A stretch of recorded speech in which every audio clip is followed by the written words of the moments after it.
Class 10th के सभी विद्यार्थियों का आज की कक्षा यानी कि रासायनिक अभिक्रियाएं एवं समीकरण क्वेश्चन आंसर सेशन में हार्दिक स्वागत है।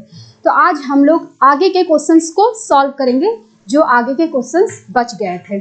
मैं कृष्णा और आप मुझे देख सकते हो कॉन्सेप्ट विच पे। तो इसी बात पे चलिए आज का क्लास शुरू करते हैं।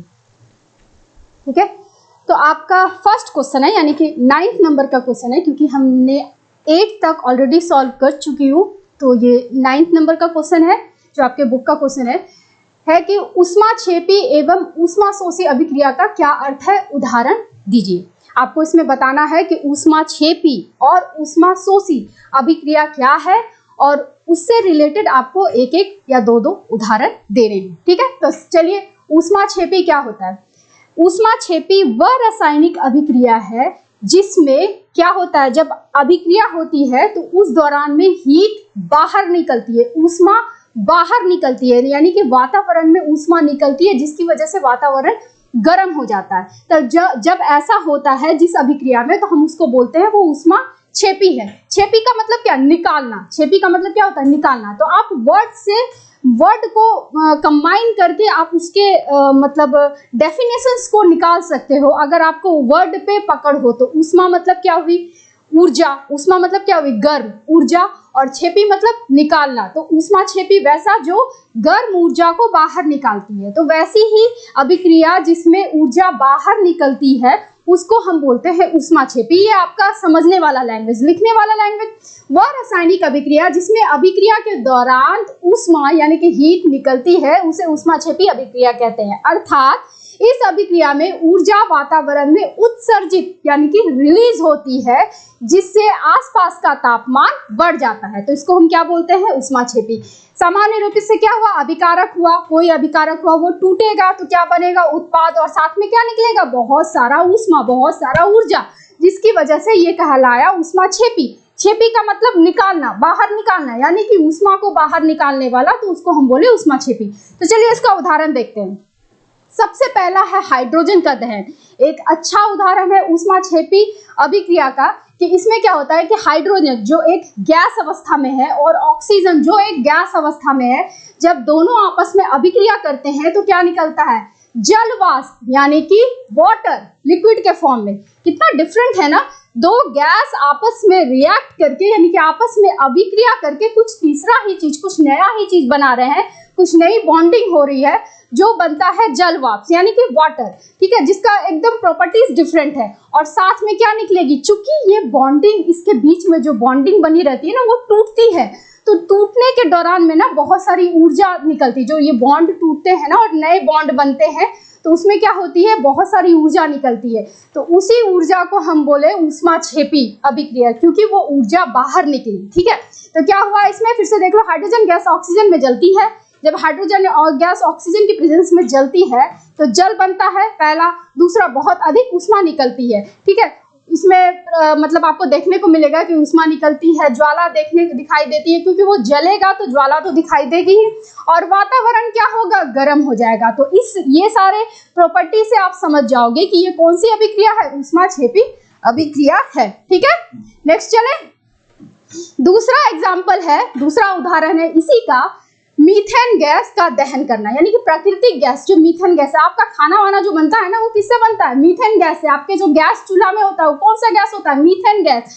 मीथेन गैस जब जलाई जाती है तो हमको वायु से क्या मिलता है, ऑक्सीजन। वो दोनों मिल करके आपस में अभिक्रिया करते हैं और क्या बनाते हैं, कार्बन डाइऑक्साइड और हाइड्रोजन, यानी कि कार्बन डाइऑक्साइड और वाटर, और साथ में बहुत सारा ऊर्जा यानी कि ऊष्मा के रूप में। मैंने अभी तुरंत आपको बताया कि जब एक नई बॉन्डिंग टूटती है, मतलब जो पुरानी जो बॉन्डिंग है, ये CH बॉन्डिंग, जो मीथेन की बॉन्ड होगी वो टूटेगी, जो ऑक्सीजन की बॉन्ड होगी वो भी टूटेगी। जब ये दोनों आपस में अभिक्रिया करेगी तो इसकी बॉन्ड टूटेगी, और जब ये बॉन्ड टूटती है ना और नई बॉन्ड बनती है तो इस दौरान में जो उत्पाद बना वो तो बना ही, ये बॉन्डिंग टूटने के क्रम में बहुत सारी ऊर्जा निकलती है। मतलब जो आपका उत्पाद बना उसके अतिरिक्त भी बहुत सारी ऊर्जा निकलती है, जिसकी वजह से आपका खाना बनता है, जिसकी वजह से आपका खाना पक जाता है। यानी कि आप जो LPG गैस जलाते हो उसमें क्या है, मीथेन है।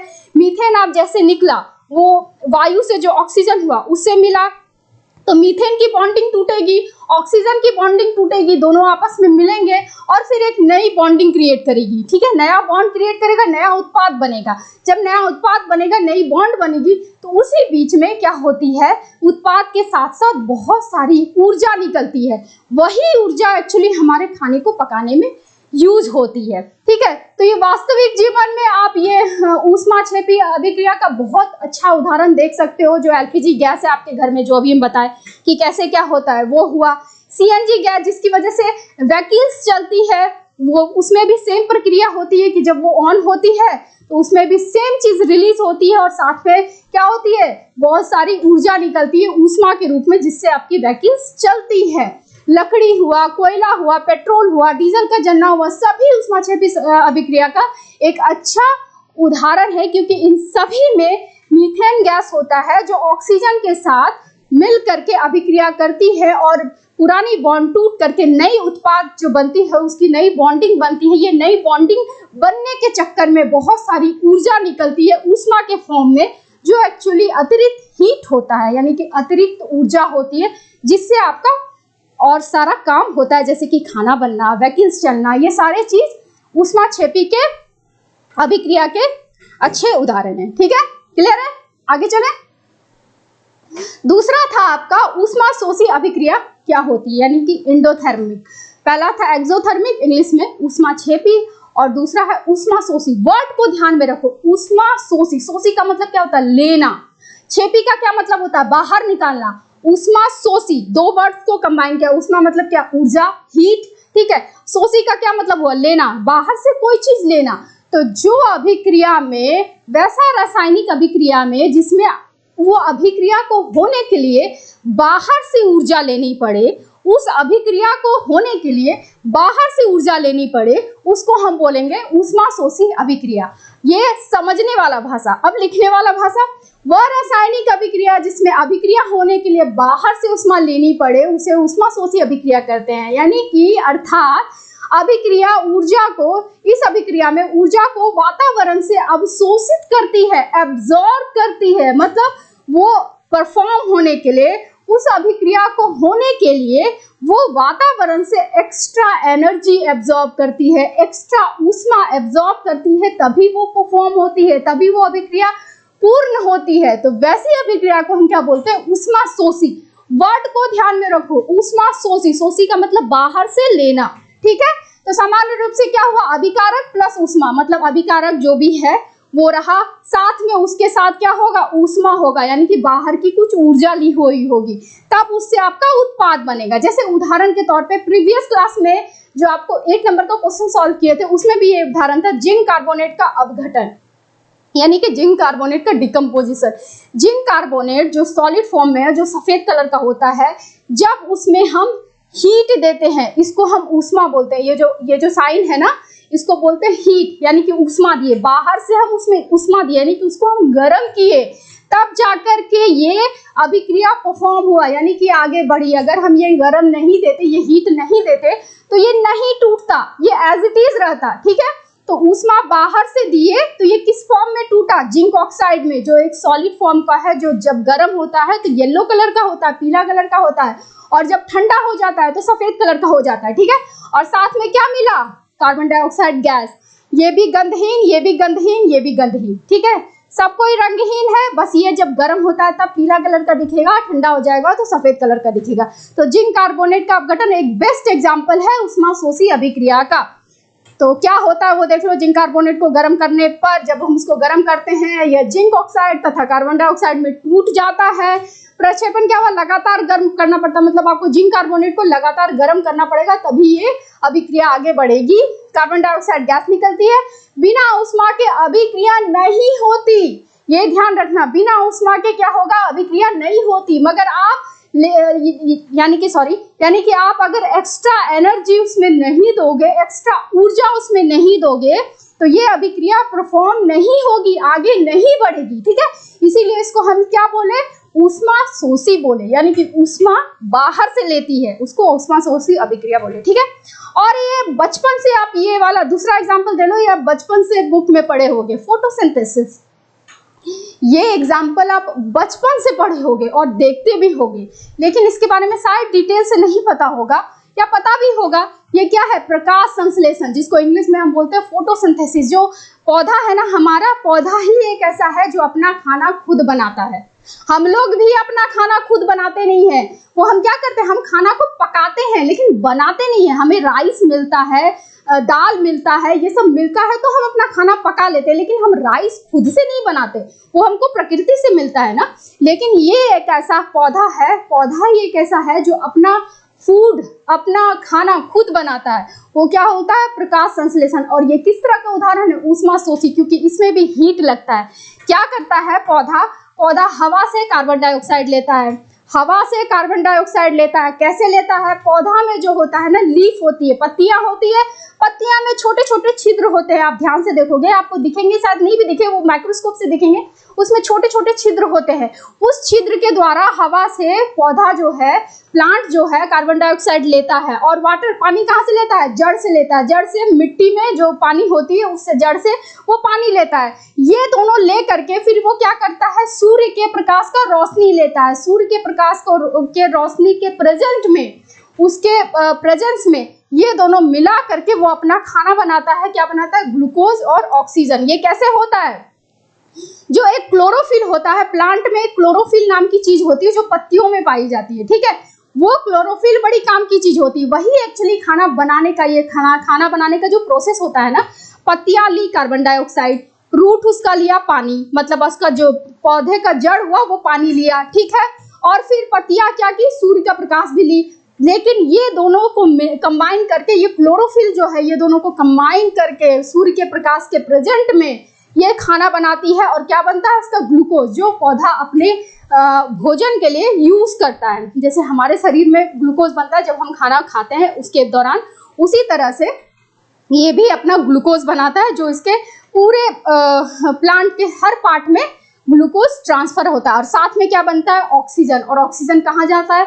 ग्लूकोज तो प्लांट सारा यूज कर लेता है, पौधा सारा कंज्यूम कर लेता है अपने ग्रोथ के लिए। और ऑक्सीजन कहाँ जाता है? वो वातावरण में छोड़ देता है। वातावरण में कहा क्या छोड़ता है? ऑक्सीजन छोड़ता है, जिससे हमें फायदा होता है, क्योंकि ऑक्सीजन के बिना हम लोग जीवित नहीं रह सकते, क्योंकि हम लोग को ऑक्सीजन चाहिए ना। तो ये प्लांट कितने काम की चीज है, ये अपने से अपना खाना बनाता है। तो ये एक कैसा एग्जाम्पल है? ऊष्माशोषी। क्यों ऊष्माशोषी हुआ? क्योंकि ये सूर्य के प्रकाश को लिया अपना खाना बनाने के लिए, यानी कि एक्स्ट्रा ऊर्जा लिया अपना खाना बनाने के लिए। तो इसीलिए ये प्रकाश संश्लेषण एक बहुत बेहतरीन एग्जाम्पल है ऊष्माशोषी का, ठीक है। क्लियर है? समझ में आया? ऊष्माक्षेपी और ऊष्माशोषी क्या? वो ऊष्माक्षेपी जिसमें ऊष्मा बाहर निकलती है, मतलब कोई भी रिएक्शंस हुआ, कोई भी अभिक्रिया हुई, उसमें उस दौरान वो अभिक्रिया का जो बॉन्ड टूटा और नए बॉन्ड जो बने, ये बॉन्ड टूटने का जो और नया बॉन्ड बनने का जो चक्कर हुआ, उस दौरान में उत्पाद के साथ साथ बहुत सारी ऊष्मा निकलती है। इसीलिए उसको हम बोले ऊष्माक्षेपी, क्योंकि छेपी का मतलब क्या होता है? बाहर निकालना। और ऊष्माशोषी का मतलब क्या हुआ कि जो मतलब कोई भी अभिक्रिया हो रही है, उसको होने के लिए, परफॉर्म करने के लिए हमको बाहर से, वातावरण से ऊष्मा लेनी पड़ती है, एक्स्ट्रा एनर्जी लेनी पड़ती है, जिसकी वजह से वो आगे की उसकी अभिक्रिया आगे परफॉर्म होती है। तो इसीलिए ये क्या हुआ?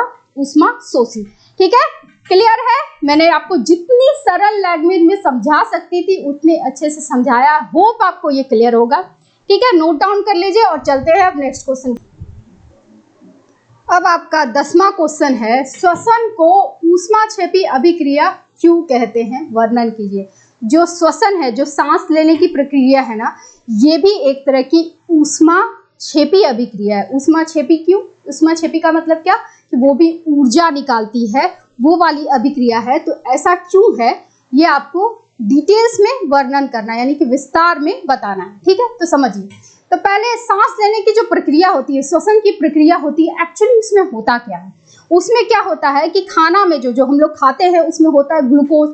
तो खाना जो खाए, यानी कि हम ग्लूकोज अपने शरीर में डाले, वो ग्लूकोज गया, फिर हम जो सांस लिए उसके थ्रू क्या गया? ऑक्सीजन गया, ठीक है। हवा में ऑक्सीजन होती है, तो सांस लेने के दौरान ऑक्सीजन मेरे शरीर में गया। तो तो जब हमारे शरीर में ग्लूकोज भी गया और ऑक्सीजन भी गया, जब ये दोनों हमारे शरीर में गया तो ये जाती है कोशिकाएं में, तो कोशिकाएं में ये दोनों जाकर के मिलती है, यानी ग्लूकोज और ऑक्सीजन ये दोनों कोशिकाएं में जाकर के मिली और वहां पे ये टूटती है। चूंकि ग्लूकोज जो है एक एनर्जी का यानी कि ऊर्जा का अच्छा स्रोत है, उसमें ऊर्जा होती है, तो उस ऊर्जा को लेने के लिए शरीर को उसको तोड़ना पड़ेगा, ठीक है। उस ऊर्जा को लेने के लिए, यूज करने के लिए, इस्तेमाल करने के लिए उस ऊर्जा को तोड़ना पड़ेगा। तो कैसे तोड़ेंगे?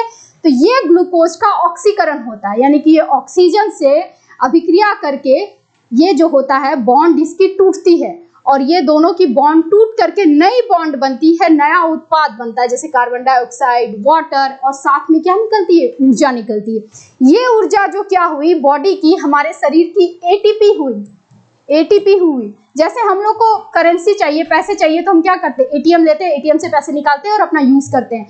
तो ये जो हमारे शरीर के लिए यानी कि हमारी कोशिकाएं के लिए ये एक करेंसी हुई, एनर्जी करेंसी, ऊर्जा वाली मुद्रा हुई, जो जिसको अगर कोई भी चीज चाहिए, जैसे हम बोल रहे हैं, चल रहे हैं, कोई भी मूवमेंट कर रहे हैं, पढ़ाई कर रहे हैं, सोच रहे हैं, तो ये कैसे कर पा रहे हैं? यही एटीपी की वजह से। ये कोशिकाएं जो एटीपी बना, ये दोनों के बॉन्ड के टूटने की वजह से, मतलब ये जो रासायनिक बंध इस दोनों के टूटे और नए रासायनिक बंध बने, उस दौरान में ये ऊर्जा निकली जिसको हम बोले एटीपी। और ये एटीपी एक्चुअली में हमारी कोशिकाओं के लिए ऊर्जा मुद्रा होती है। जब हमें कुछ भी करना होता है तो ये वहां से इस्तेमाल करती है और फिर हमारी बॉडी चलने लगती है, मूवमेंट करती है, इधर उधर चलना, बोलना, देखना, सुनना, सोचना, समझना, सब इसी ऊर्जा की वजह से होती है, ठीक है। तो इसीलिए इसको हम ऊष्माक्षेपी बोले। तो ये समझने वाली लैंग्वेज है। अब इसका समझो कि इस दोनों का क्या हुआ। ऊर्जा तो हम लोग इस्तेमाल किए बोलने के लिए, चलने के लिए, लिखने के लिए, सोचने के लिए, पढ़ने के लिए, उसमें ऊर्जा हुई। कार्बन डाइऑक्साइड और वाटर का क्या हुआ? कार्बन डाइऑक्साइड क्या हुआ? हमारे ब्लड से, हमारे खून से चल करके कहाँ पहुंची? फेफड़े में पहुंची, और फेफड़े में पहुंचने के बाद वो हमारे सांस के बाहर निकलने, यानी कि बाहर अपने हमारे सांस के थ्रू बाहर निकल जाती है, कार्बन डाइऑक्साइड बाहर निकल जाती है। और वाटर क्या हुआ? वाटर जो है, पानी जो है, वो हमारे बॉडी में इस्तेमाल होती है, वो दूसरे तरीके से बाहर निकलती है, जैसे कि आपका पसीना हुआ और भी आपका वेस्ट मटेरियल हुआ, उसके थ्रू आपके बॉडी से ये जो है पानी बाहर निकलती है। तो क्लियर है क्या हुआ? आप ये समझो कि श्वसन को ऊष्माक्षेपी अभिक्रिया क्यों कहे। अब क्लियर है कि हम जब खाना खाए और खाना खाने में क्या हुआ, उसमें ग्लूकोज होता है, ग्लूकोज के फॉर्म में वो हमारे शरीर में गया, और हम जब सांस लिए तो ऑक्सीजन हमारे शरीर में गया, दोनों जाकर के कहाँ मिला? कोशिकाओं में मिली। कोशिकाओं में क्या हुआ? इस दोनों को अभिक्रिया करा करके इसको तोड़ा गया। जब ये टूटा तो क्या बना? जब ये टूट करके नया उत्पाद बना, साथ में बॉन्ड जब टूटते हैं, यानी कि रासायनिक बंध जब टूटते हैं, तो साथ में वो जो एक नए पदार्थ तो बनते ही हैं, लेकिन साथ में क्या होती है? ऊर्जा रिलीज होती है। तो ये ऊर्जा कहाँ इस्तेमाल हुई? हमारे बॉडी के हर मूवमेंट में, सब जगह ये ऊर्जा इस्तेमाल हुई। तो ये समझने वाला, लिखने वाला देख लो। श्वसन के दौरान ग्लूकोज का ऑक्सीकरण होता है, ठीक है। इस अभिक्रिया में ग्लूकोज को रासायनिक बंध, मतलब ग्लूकोज के रासायनिक बंध टूटते हैं और नए पदार्थ बनते हैं। नए बंध बनने पर ऊर्जा मुक्त होती है, इसी कारण यह अभिक्रिया ऊष्माक्षेपी कहलाती है, ठीक है। क्लियर है? ये लिखने वाली भाषा और समझने वाली भाषा में आपको बहुत अच्छे से समझाए कि एक्चुअली में हमारा बॉडी कैसे काम करता है, कैसे ऊर्जा वो अपने लिए तैयार करता है। जैसे प्लांट अपने लिए ऊर्जा तैयार करती है, वैसे हमारा बॉडी भी एक मशीन है जो बहुत ही ईजिली, प्राकृतिक मशीन है जो बहुत ही आसानी से, बहुत ही अच्छे तरीके से ऊर्जा निकालता है और उसे इस्तेमाल करता है। कैसे? खाना खा करके, खाना खाए ग्लूकोज के फॉर्म में गया और हम हवा से ऑक्सीजन लिए, तो ये ग्लूकोज और ये ऑक्सीजन दोनों आपस में कंबाइन करके अभिक्रिया किए। कहाँ पे? कोशिकाओं में। कोशिकाओं में दोनों गया, कोशिकाएं फिर इस दोनों का अभिक्रिया करवा करके इसको तोड़ी, मतलब इसके पुराने बंध टूटे और नए बंध बने जो उत्पाद के रूप में निकला, और पुराने बंध टूटने प्लस नए बंध बनने के बीच में एक और चीज हुई, साथ में ऊर्जा रिलीज हुई, जो ऊर्जा हमारे बॉडी को हमारा बॉडी जो है उस ऊर्जा को यूज करता है, जिसको हम एटीपी बोलते हैं। ये हमारे बॉडी के लिए एक्चुअली एक करेंसी है, एक मनी है, कि वो उस मनी को लेता है और इसका सारा मूवमेंट, सोचना, समझना, चलना, फिरना, खाना, सारा चीज होता है। क्लियर है? इसको नोट डाउन कर लो। अब आपका अगला क्वेश्चन है, यानी कि प्रश्न 11 नंबर का, वियोजन जिसको हम अपघटन भी बोलते हैं, अपघटन अभिक्रिया और संयोजन अभिक्रिया को संयोजन अभिक्रिया के विपरीत क्यों कहा जाता है। यानी कि अपघटन अभिक्रिया जो है उसको हम संयोजन अभिक्रिया के उल्टा क्यों बोलते हैं, विपरीत, अपोजिट क्यों बोलते हैं। ठीक है, इन अभिक्रियाओं के लिए समीकरण लिखिए। आपको ये तो बताना ही है कि इसको इसके विपरीत क्यों बोलते हैं, साथ में इन दोनों के लिए एक एक समीकरण, एक एक आपको उदाहरण देना है। ठीक है, क्लियर है, क्वेश्चन क्लियर है। अब देखिए, पहले आप समझिए कि टर्म्स क्या है। वियोजन, अपघटन अभिक्रिया क्या होता है और संयोजन अभिक्रिया क्या होता है। संयोजन अभिक्रिया पहले क्या होता है, संयोजन मतलब, संयोजन का क्या मतलब, वर्ड समझो। संयोजन का मतलब होता है मिलाना, वियोजन का मतलब होता है तोड़ना, अपघटन का मतलब क्या होता है, तोड़ना। ठीक है, तो संयोजन अभिक्रिया का क्या मतलब हुआ, वो किसी भी दो पदार्थ को आपस में मिला करके कोई एक पदार्थ बनाती है, उसको हम बोले संयोजन अभिक्रिया। और वियोजन अभिक्रिया मतलब तोड़ना, तो वो कोई एक पदार्थ को, यानी कि कोई एक आपका क्या बोलते हैं उसको, यौगिक को तोड़ करके दो सिंपल पदार्थ बनाते हैं, तो वो हुआ वियोजन। तो सिंपल है ना, एक जोड़ रहा है, दो चीज को जोड़ करके एक चीज बना रहा है, और एक सिंपल, एक जटिल चीज को तोड़ करके सिंपल चीज में, सरल चीज में बना रहा है, इसीलिए वो एक दूसरे का अपोजिट है ना। तो इसमें क्या हुआ, तो इसको लिखने वाला, ये समझने वाला भाषा था, अब लिखने वाला भाषा क्यों है अभिक्रिया, ये दोनों आपस एक दूसरे से विपरीत क्यों है, यानी कि एक दूसरे के अपोजिट क्यों है, क्योंकि संयोजन अभिक्रिया में दो या दो से अधिक पदार्थ मिलते हैं, दो या दो से अधिक पदार्थ मिलते हैं, केवल एक नया पदार्थ बनता है।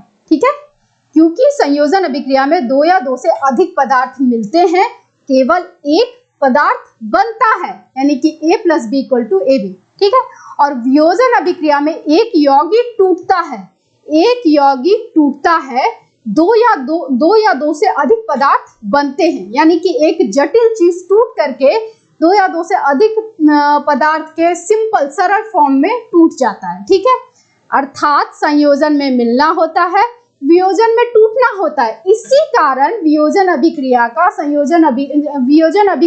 संयोजन अभिक्रिया का विपरीत कहा जाता है। ठीक है, ये आपका लिखने वाला भाषा जो आप एग्जाम में लिखोगे, समझने वाला भाषा, आप वर्ड याद रखो। अगर आप समझ लिए तो आप अपने लैंग्वेज में, अपनी भाषा में लिख पाओगे, उसको रटना नहीं पड़ेगा। संयोजन, जोड़ना, मिलाना, तो संयोजन अभिक्रिया मतलब दो या दो से अधिक चीज मिला करके एक चीज बनी, तो संयोजन हुआ। वियोजन यानी कि अपघटन, यानी कि टूटना, कोई एक जटिल चीज टूट करके छोटे छोटे पार्ट्स में, सरल पार्ट में टूट गए, तो अपघटन या वियोजन। इसीलिए ये एक दूसरे का विपरीत होता है, क्योंकि एक में दो चीज मिलकर के एक चीज बनती है, और दूसरे में जस्ट अपोजिट, एक चीज टूट करके दो सरल चीज बनती है, तो इसीलिए ये दोनों एक दूसरे के विपरीत है। ठीक है, तो ये तो पता चल गया क्यों विपरीत है। अब इसका हमें एक एक उदाहरण देना है, तो इतना देर से बहुत सारा उदाहरण पढ़ चुके हो, है ना। तो देखो, संयोजन का क्या है, जब नाइट्रोजन गैस हाइड्रोजन गैस से अभिक्रिया करता है तो एक चीज बनती है अमोनिया, वो भी गैसियस फॉर्म में है। ठीक है, नाइट्रोजन एक मतलब रंगहीन और गंधहीन होती है, हाइड्रोजन रंगहीन होती है प्लस ज्वलनशील गैस होती है। ये दोनों आपस में अभिक्रिया करेगी तो बनाएगी एक गैस जो अमोनिया है, जिसका गंध थोड़ा सा तीखा होता है ना, वो भी रंगहीन होती है। तो क्या हुआ, नाइट्रोजन गैस और हाइड्रोजन गैस आपस में मिलती है, केवल एक नया पदार्थ अमोनिया बनता है, इसीलिए यह संयोजन अभिक्रिया हुआ। क्लियर। दूसरा है वियोजन अभिक्रिया का एक एग्जाम्पल, दोनों का एक एक एग्जाम्पल देना। ये आपका संयोजन अभिक्रिया का हुआ, और वियोजन यानी कि अपघटन का क्या हुआ, कैल्शियम कार्बोनेट का अपघटन। ठीक है, कैल्शियम कार्बोनेट जो सॉलिड फॉर्म में है, वो जब अपघटन यानी कि टूटेगा तो क्या बनेगा, कैल्शियम ऑक्साइड और कार्बन डाइऑक्साइड। ठीक है, कैल्शियम ऑक्साइड और कार्बन डाइऑक्साइड। तो कैल्शियम कार्बोनेट कैसे टूटेगा, ऐसे नहीं टूटेगा, उसमें ऊर्जा डालनी पड़ेगी, एक्स्ट्रा ऊर्जा डालनी पड़ेगी, बाहर से ऊर्जा डालनी पड़ेगी, यानी कि उसको हीट करना पड़ेगा। जब हम उसको गर्म करेंगे तो ये टूटेगा, टूट करके क्या सरल पदार्थ में बनेगा, कैल्शियम ऑक्साइड और कार्बन डाइऑक्साइड। गर्म करने पर कैल्शियम कार्बोनेट टूटता है, इसके बॉन्ड टूटते हैं। ठीक है, इससे कैल्शियम ऑक्साइड और कार्बन डाइऑक्साइड बनती है। तो ये किस तरह का एग्जाम्पल हुआ, वियोजन अभिक्रिया का बेहतरीन एग्जाम्पल हुआ, यानी कि अपघटन का एग्जाम्पल हुआ। ठीक है, क्लियर है वो क्वेश्चन, इसको नोट डाउन कर लो। अच्छा, ठीक है, तो आज का क्लास इतना ही था। नेक्स्ट क्लास में हम लोग नेक्स्ट क्वेश्चन के साथ मिलेंगे फ्रेश अच्छे से। अगर आपको हमारी वीडियो पसंद आती है तो प्लीज आप इसे लाइक करें, शेयर करें और सब्सक्राइब करना बिल्कुल ना भूलें। आपका एक लाइक हमें मोटिवेट करता है और हम लोग कोशिश करते हैं कि आपको और जितने सरल तरीके से कोई भी क्वेश्चंस को समझा सके तो समझा सके। ठीक है, थैंक यू।